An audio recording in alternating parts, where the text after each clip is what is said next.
Before you buy any DJI gear in 2026, you need to see this. DJI quietly confirmed several new products through FCC approval right before everything changed, and that tells us a lot about what's actually coming. Some of these products are confirmed, like DJI Pocket 4, a new 360 drone, and so on. But one of them is still a big question mark. So let's break it all down in this short video. All the products that I'm going to mention in this video have already been passed the FCC approval in the US. That's the final step before launching a product. So unlike other AI slop videos online, where they just speculate on random products just to get views, this list of products is actually confirmed. The first product we're very likely going to see soon is the DJI Osmo Pocket 4. This one already passed FCC, so it's real and it's coming. I've made a dedicated video about it where I go deeper into specs and leaks, so I won't repeat everything here. Originally, it was expected to launch before the DJI ban in the US around December, but that didn't happen, unfortunately. So at this point, an early 2026 release makes more sense. From what we know so far, the Pocket 4 looks like a big upgrade, especially on the camera side. We might see a bigger sensor and overall better image quality, mainly in low light. There have also been rumors about a dual camera setup similar to smartphones, where one camera is the main wide angle, great for low light and stabilization, and the other is a zoom camera. If you're using an older Pocket and you actually rely on it for travel, vlogging, or quick handheld shots, the DJI Pocket 4 would be a really interesting upgrade to wait for. I'll keep you updated here on the channel, so make sure you're subscribed. Now let's move to the new DJI 360 drone, which is probably the most interesting product on this list. This drone has also passed FCC approval, and it's often referred to as the DJI Avata 360. I've covered the full specs in a dedicated video which I'll link up here. But just to be clear, this is not an Avata 3. It looks like a completely new product category for DJI. The idea here is a drone with a built-in 360 camera, not an external camera mounted on top like we've seen in the past. Flying a 360 camera on a drone has always been kind of a mess. External mounts, props in the shot, short flight times, and fragile setups. DJI seems to be trying to solve all of that by designing the drone around the camera from the start. From the leak so far, the most interesting part is that this drone might not be limited to 360 shooting like the new anti-gravity drone from Insta360.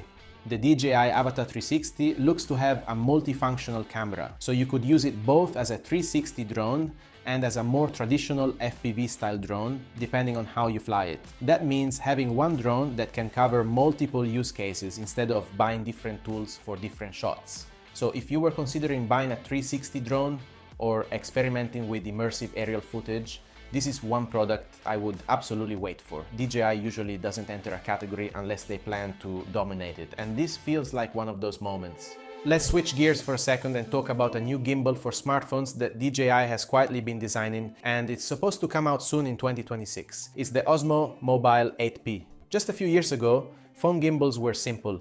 Phones were light, accessories were rare, and almost any gimbal could handle the job.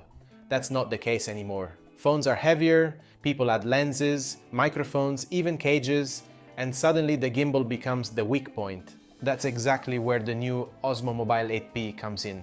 This is the pro version of DJI's phone gimbal. It will have stronger motors and improved tracking, so the gimbal doesn't struggle when you actually move. Think about walking shots, following someone, filming action, or just moving through a space while talking to the camera. That's where weaker gimbals start to feel unstable.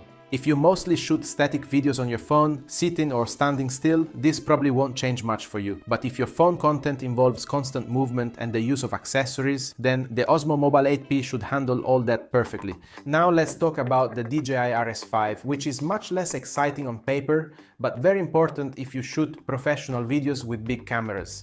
This gimbal has also passed FCC approval, so it's confirmed and coming.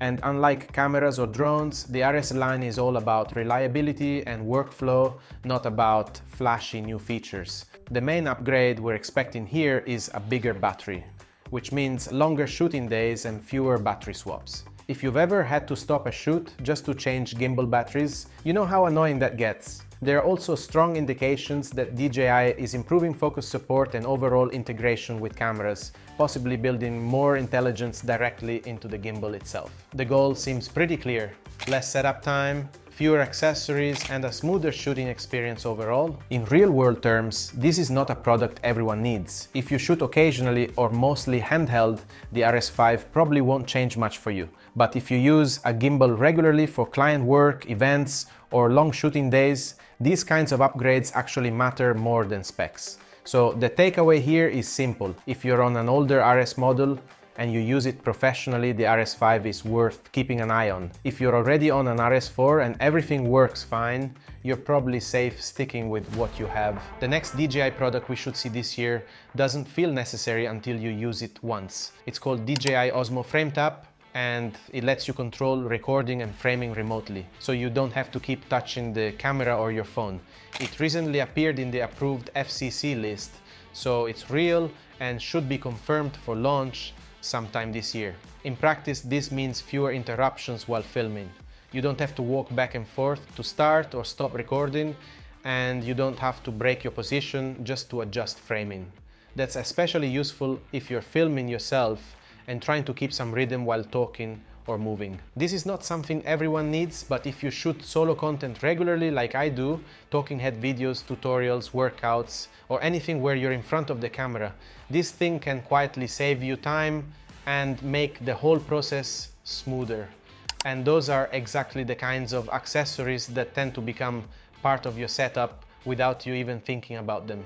Now we're getting to the most interesting part of the video. Besides the Avata 360, DJI is also working on a completely new product that does seem to be a drone. It's called DJI Lito. A product named Leto X1 has already passed FCC approval, so it's real and it's coming. Recent leaked images make this much clearer. What we're looking at appears to be one of the drone's arms. There's clear space for a motor, the structure is reinforced, and the shape matches what you'd expect from a small, lightweight drone.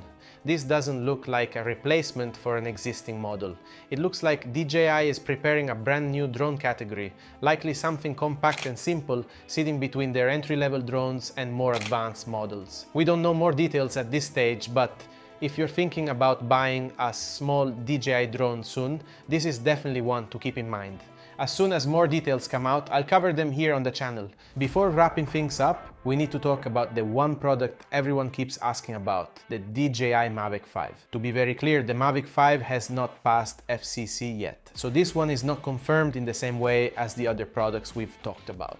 However, its name has started to appear in registration records, which usually means DJI is already planning the next step for the Mavic lineup.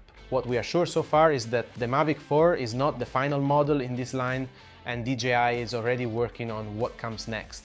So if you're thinking about buying a DJI Mavic right now, your best option is to go with the Mavic 4, since we might still wait a while for the next model. So if you're thinking about buying DJI gear in 2026, this gives you a much clearer picture of what's actually coming and what's just speculation. I'm very excited to see the new products DJI is planning to release this year, especially the new 360 drone, which is going to be a totally new innovation we've never seen before on drones. If this video helped you, leave a like and subscribe. It really helps the channel. Thanks for watching, and I'll see you in the next one.